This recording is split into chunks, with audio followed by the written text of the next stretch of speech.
Olá, queridos amigos do canal Messe de Amor, aos nossos queridos amigos simpáticos ao Espiritismo em Ponta Grossa, no Paraná, um grande abraço.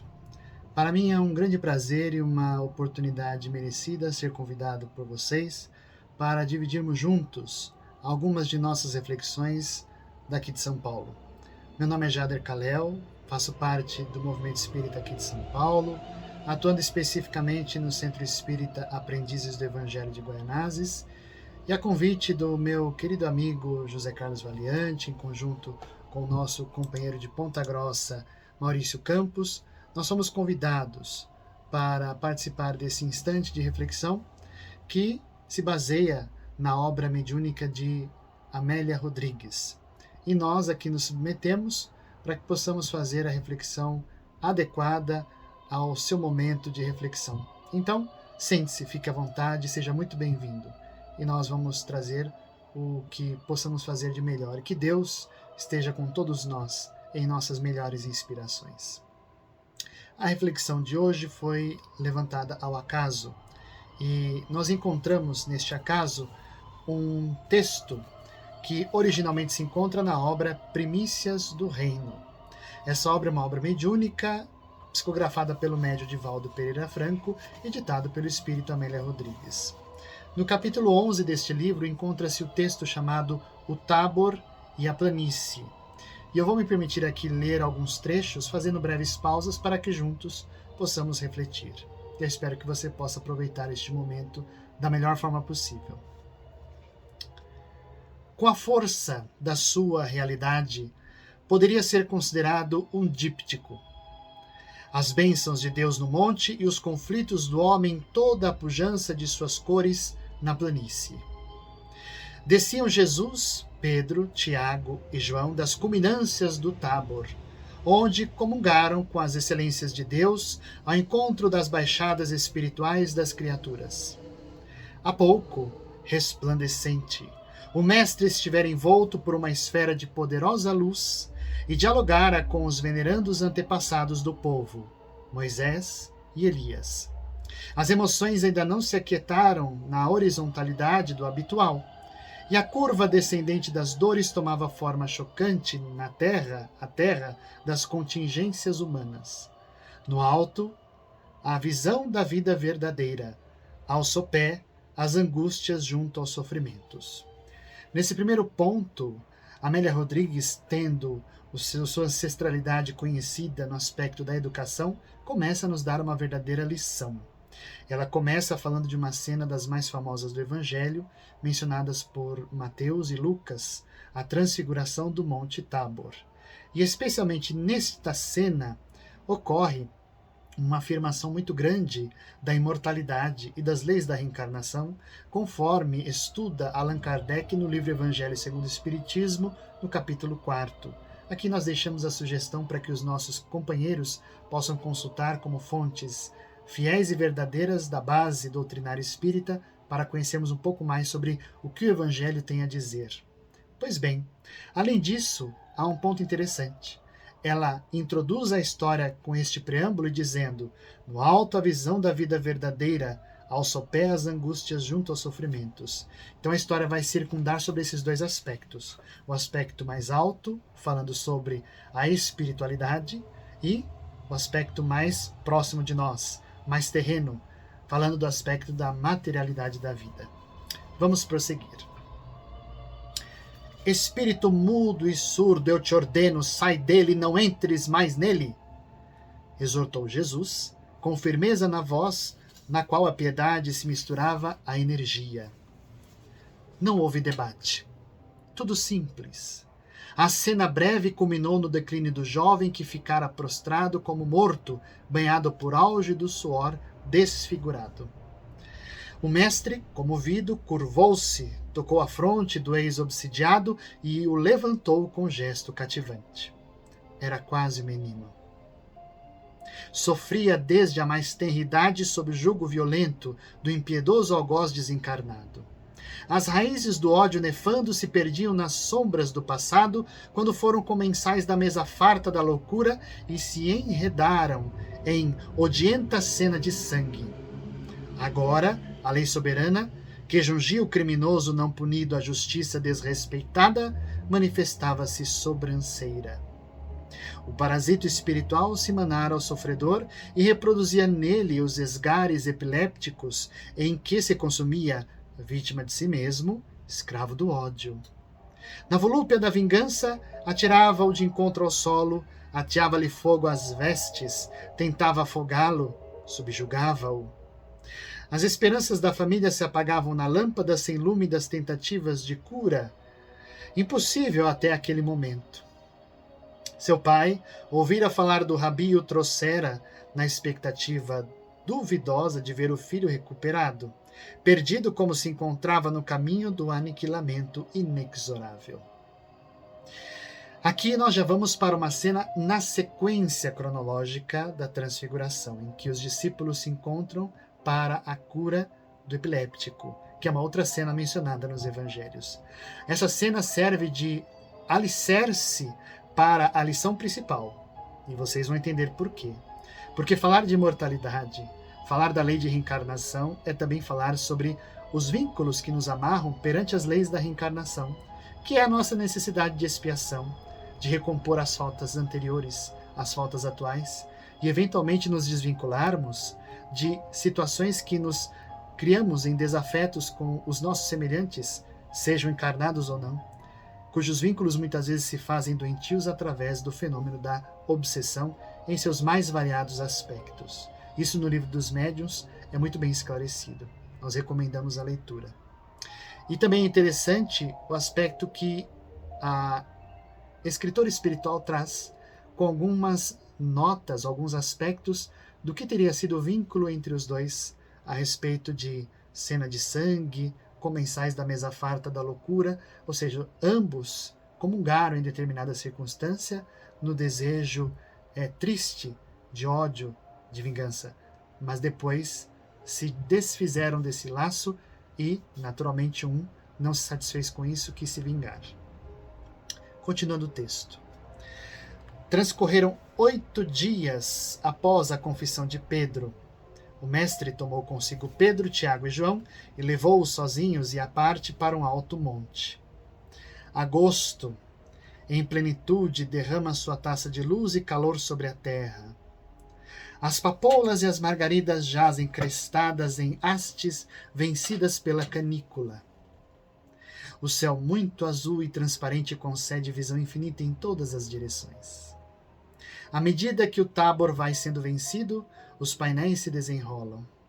Embaixo os campos de trigo ceifado, a mancha pardacento prateada do Jordão, na configuração de imenso alaúde entre sebes.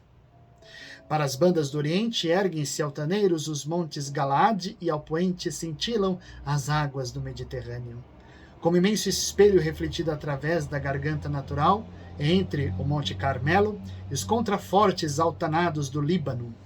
Ao norte, o Genezaré salpicado de velas coloridas e orlado por Tiberíades, Magdala, Cafarnaum, Betsaida, as cidades tão encantadoramente derramadas, dos pequenos cerros na direção das praias vestidas de palmeiras verdejantes.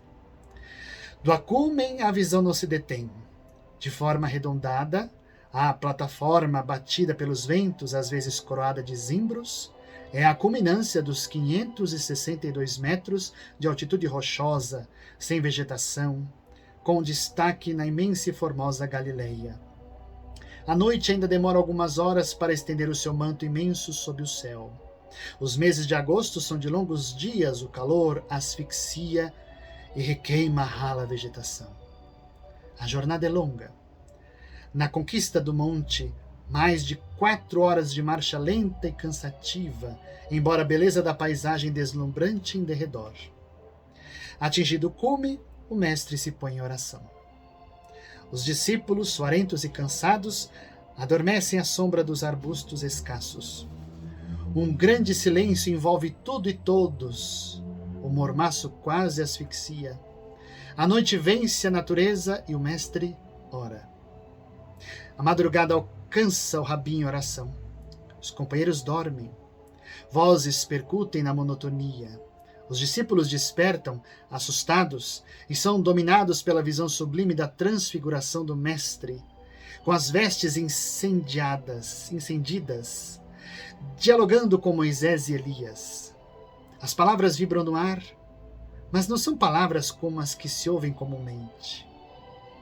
Logo após diluída a visão, Simão se acerca do rabi e exclama: Mestre, bom é que estejamos aqui e façamos 3 cabanas, uma para ti, outra para Moisés e outra para Elias. O mestre fita o compadecido. Uma nuvem surge misteriosa e uma voz então exclama: Este é o meu filho amado, a ele ouvi. Os discípulos ainda não refeitos são tomados de pavor. A grandiosa revelação fora feita. Jesus estivera em toda a sua glória e eles foram testemunhas silenciosas e emocionadas do acontecimento incomparável. Os céus foram cindidos e os discípulos tiveram o conhecimento do divino. Pedro se reportará mais tarde a essa metamorfose do Mestre, testemunho insofismável em que se fundamenta sua fé. O rabi, no entanto, exige-lhe silêncio. A verdade tem que ser dosada para o entendimento da argila humana. Mais tarde, João, ao escrever os ditos do Senhor, iniciará sua narrativa evocando certamente a cena inesquecível. Nela estava a vida, e a vida era a luz dos homens. A luz resplandeceu nas trevas, e as trevas não a compreenderam. Que maravilhoso, não é? Amélia Rodrigues vai entremeando várias situações e cenas para trazer a tônica da poética do momento da transfiguração. Aqui, poeticamente descrita por ela, descrevendo todo o processo de construção da cena, desde a subida ao Monte Tabor e todo o cenário paradisíaco a que se envolvia aquele local. O altaneiro poderia ser uma convenção simplesmente, porque Jesus podia se conectar com a espiritualidade superior em qualquer instante. Mas a cena do monte, o ambiente inspirador, a noite silenciosa e recolhida para cada um, permitia o acesso muito mais fácil, muito mais direto com a espiritualidade soberana. E é nesse sentido que ele começa a travar um diálogo com espíritos de alta envergadura, Elias e Moisés. E então, Jesus pede silêncio aos discípulos porque eles estão entusiasmados. E na ânsia de querer atender o entusiasmo, tentam resolver a situação ao seu modo. E Jesus entende que aquilo precisa de uma explicação muito mais demorada e que não vai ser respondida por ele. Porque se trata da reencarnação, da imortalidade. Jesus está mostrando que existem ali seres que já viveram e que sobrevivem à morte. Estão na imortalidade. E ainda mais sobre Elias, que vai ser descrito depois, um diálogo para falar sobre a reencarnação. E nesse teor todo, é muito belo porque ele fala para os discípulos, né? Silêncio, guardem isso que vocês viram. Eram discípulos mais preferíveis a Jesus porque estavam mais capazes de receber as lições, dotados de uma capacidade mais sensível de absorção. Naturalmente pela moralidade que já tinham de espírito, mas também porque Jesus sabia que a ele seria confiado talvez uma dose mais carregada de capacidade para a divulgação do Evangelho. Né? Pedro, Tiago e João, levando-os para este grande processo de reflexão. Depois dessa cena tão exorbitante, tão reveladora, Jesus pede aos discípulos, continuando o texto: desçamos. Alvitra o mestre. Não poderíamos aqui demorar-nos, indaga Simão. É necessário descer, retruca Jesus. Busquemos os que não dispõem de forças para subir. Os homens necessitam de nós. A nossa é a glória deles. Para eles sejam nossas alegrias e para nós as suas dores. Depois da comunhão com os céus, a convivência entre os que se demoram na terra. O paraíso seria para nós estranho presídio sem aqueles que, no esgárstulo das aflições, anseiam pelo país da liberdade. Desçamos. Os homens para quem eu venho nos esperam. Que trecho maravilhoso! Trazendo a justiça da encarnação, da reencarnação. A justiça que nos impele de retornar tantas quantas vezes forem necessárias para solucionarmos as nossas questões pessoais. E também as nossas questões pessoais em relação aos nossos semelhantes. Então isso é muito importante de reflexionar, porque as frases aqui são cifradas de aspectos tão belos e subtendidos, não é? Os homens necessitam de nós. Para eles sejam nossas alegrias e para nós as suas dores, porque nós somos capazes de assimilar as dores. Eles não têm essa condição. Né? O paraíso seria para nós estranho presídio sem aqueles que no ergástulo das aflições anseiam pelo país da liberdade. Ou seja, aqueles que ainda sofrem precisam de nosso amparo. Sem nós, o que seria deles? Porque nós precisamos auxiliá-los, porque assim também engrandeceremos nós em termos de moralidade. O princípio que fica subentendido na doutrina espírita e nas leis divinas, que é o princípio da solidariedade entre os espíritos, irmãos que são filhos de Deus. Todos nós devemos amparar-nos uns aos outros enquanto irmãos. É muito belo essas frases traduzindo a cena. Continua a autor espiritual. Na descida do monte confabulam. Rabi, indagam como receosos. Dizem os escribas que é mistério que venha primeiro Elias. Elias já veio, e não o conheceram, mas fizeram-lhe tudo quanto quiseram. Assim farão também padecer o Filho do Homem. Então entenderam os discípulos que lhe falara de João Batista. A nova revelação de ser Elias, João Batista renascido, surpreende os companheiros que começam a compreender os inescrutáveis desígnios do Pai. Os espíritos, então, estuantes de felicidade, a festa em seus corações. Aí está a grande revelação do princípio da reencarnação. Tão bem traduzido, dizendo que tanto sofrimento seria feito sobre João Batista, será feito ao Filho do Homem, se referindo a ele mesmo, ele que será mais adiante levado ao sacrifício e à humilhação.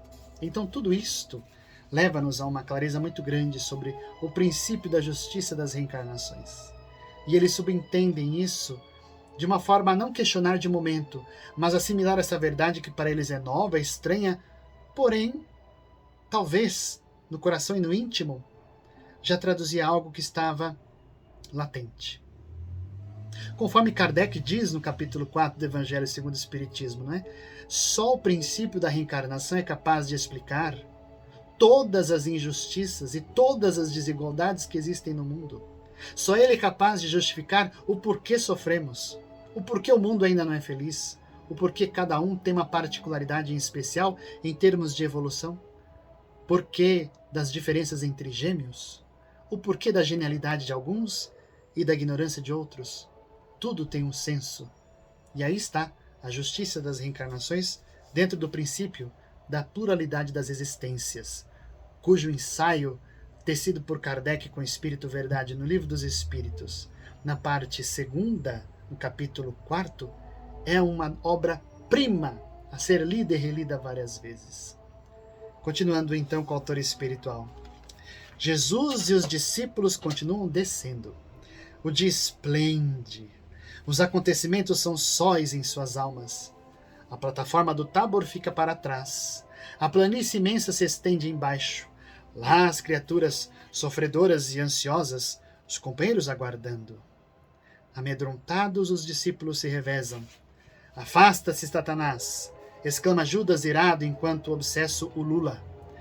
Filho das trevas, semente de Beelzebul, brada Tadeu com a voz rouca e os olhos injetados. Por quem és, abandona tua vítima.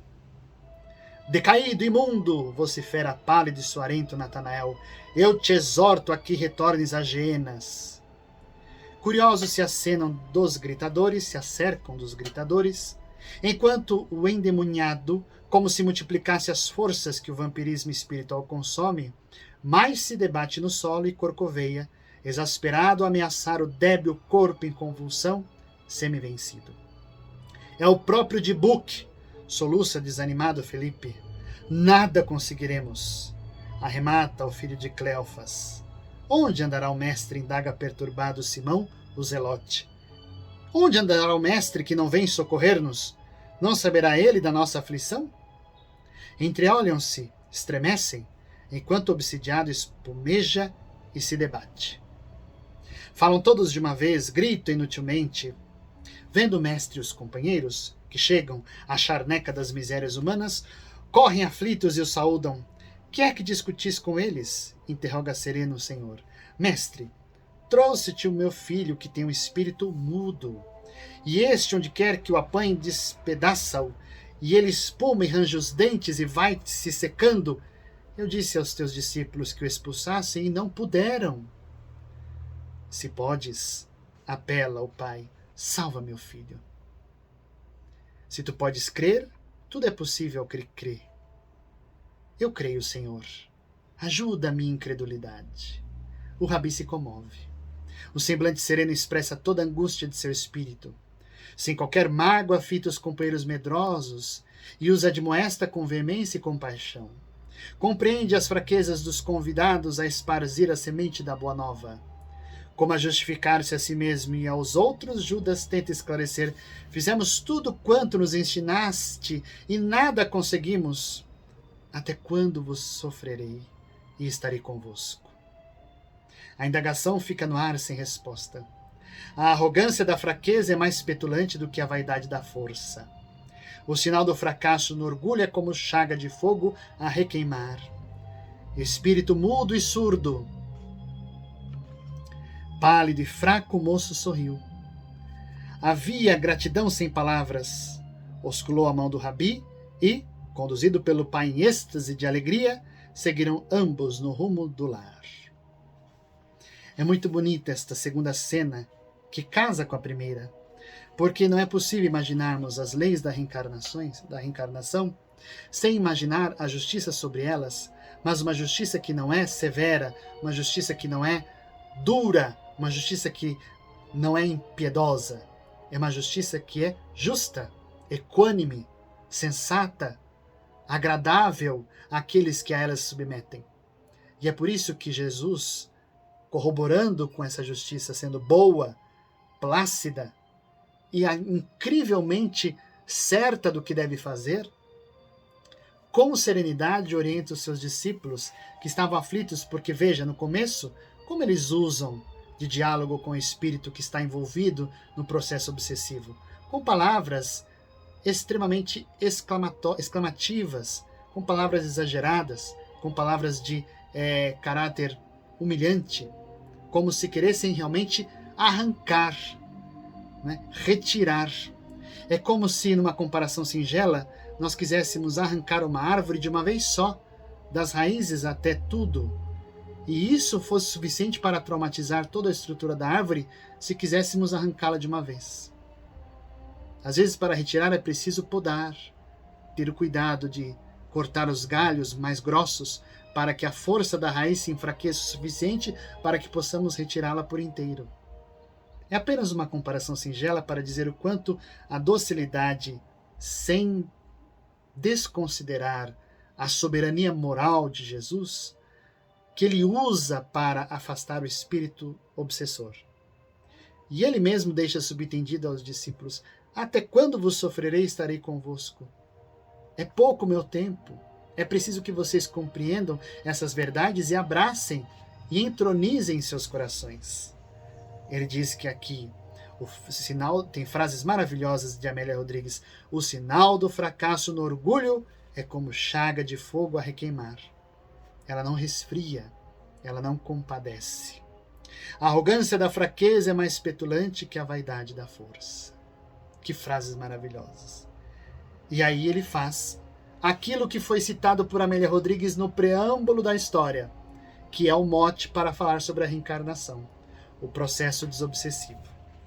Continuando, nesta lição belíssima, a autora espiritual prossegue dizendo: à noite, quando o Zimbório se vestia de estrelas brilhantes, ainda sob o impacto das manifestações do Mestre no Tábor e na planície, Simão, traduzindo possivelmente a visível inquietação dos companheiros, aproximou-se dele, que meditava, e indagou visivelmente emocionado: por que não puderam eles expulsar o espírito imundo?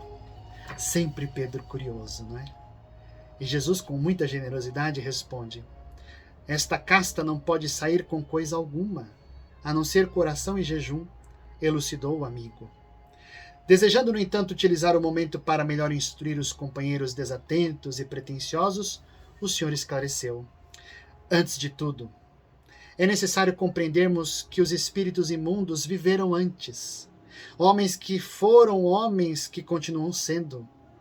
Enganados como se deixaram conduzir no corpo, prosseguem enlouquecidos fora dele. A morte não os transformou. Viajores do tempo são os que fizeram, ligados mentalmente às reminiscências das ações, demoram-se sofrendo-as, emanados aos que amaram, vinculados àqueles que os fizeram sofrer. Fez uma pausa, espontânea, e prosseguiu. Por essa razão, a Boa Nova é um hino de amor e perdão, amor indistinto e perdão indiscriminado. Diante deles, nossos irmãos na sombra da ignorância, nenhuma força possui força, senão a força do amor. Que frase linda! Nenhuma força possui força, senão a força do amor. Não apenas expulsá-los daquele convívio a que se agregam parasitariamente, mas também socorrê-los, enlaçando-os com amor. Novamente silenciou e envolveu os amigos no olhar de bondade para logo continuar. São nossos irmãos da retaguarda perdidos na ilusão das carnes, a que teimosamente pretendem continuar ligados. Não se prepararam para a verdade. É em razão disso que a mensagem de vida não se reveste das indumentárias fantasiosas tão do agrado geral. É semente de luz para a fecundação no solo do espírito. Diante, pois, deles, possessos e possessores, só a oração do amor infatigável e o jejum das paixões conseguem mitigar a sede em que se entredevoram, entregando-os aos trabalhadores da obra de nosso Pai que em toda parte estão cooperando com amor incessantemente. Que maravilha! Que beleza! Ele fala aqui coisas belíssimas, eu destaco uma só, porque o tempo nosso sempre é bem colocado. Só a oração do amor infatigável e o jejum das paixões, que é o que nós fazemos para a nossa transformação interior, para redimir dos erros, controlar nossos vícios, as nossas paixões que andam descontroladas e nos colocando em posição permanente de sintonia com a espiritualidade, como se em prece estivéssemos, do amor infatigável, amor que não se cansa, ele não dorme, não descansa jamais. E assim nós estaremos compreendendo como socorrer esses nossos irmãos. Nos processos de obsessão e desobsessão, nas casas espíritas e nos cursos instrutivos, nós aprendemos que a abordagem sempre deve ser feita com respeito, com a autoridade daquele que sabe da responsabilidade e da condição de dirigir e instruir uma reunião, de orientar e de recomendar as instruções ao espírito que ali se manifesta. Porém, nunca podemos esquecer de que somos sempre irmãos, filhos de Deus. Não podemos esquecer desse ponto. E finalizando, ele diz: se amardes ao invés de detestardes, se desejardes socorrer e não apenas de o expulsardes, tudo fareis, pois que tudo quanto eu faço podeis fazê-lo e muito mais, se o quiserdes. No levear da noite bailavam suaves brisas espraiando para o futuro a palavra do Rabi, como antevisão gloriosa para os dias porvindouros da humanidade. Que beleza, não é, meus amigos? Esse texto nos fala com grande acerto da justiça das reencarnações. E para que nossas reflexões se sedimentem, e cabe aí uma longa questão a ser lida e refletida, porque o capítulo é igualmente belo também, na questão 171 do Livro dos Espíritos, condensando essa e outras tantas questões, Kardec questiona os espíritos sobre o que está baseado o dogma da reencarnação. E os espíritos respondem sobre a justiça de Deus e a revelação, pois, repetimos sempre, um bom pai deixa sempre aos seus filhos uma porta aberta ao arrependimento. Então, meus amigos, é com essas reflexões que eu deixo que vocês possam levar ao longo dos dias que se seguirão. A beleza e a justiça da reencarnação, como é justa, como é equânime, como é benéfica, como é benévola e generosa a justiça da reencarnação, que retratada nessa cena do Evangelho, lindamente escrita por Amélia Rodrigues, nos dá as tintas necessárias para entender esse painel que às vezes é tão confuso para nós mesmos. E é isso, meus amigos. Eu daqui agradeço a oportunidade de mais uma vez nós falarmos rapidamente sobre esses pensamentos tão grandiosos deste Espírito tão maravilhoso e que ele possa iluminar as nossas consciências e nos permitir profundas reflexões ao longo dos dias sobre nossa vida, sobre nós, sobre aqueles que nos cercam. Eu abraço a todos os nossos irmãos do sul do Brasil, do Paraná, de Ponta Grossa, desejando que fiquem bem, que estejam bem e que possam passar os dias que se seguirão em paz, sob as bênçãos de Deus, com prósperas possibilidades de transformação e de evolução sempre. Um grande abraço a todos vocês e que Deus permaneça com todos nós. Muito obrigado.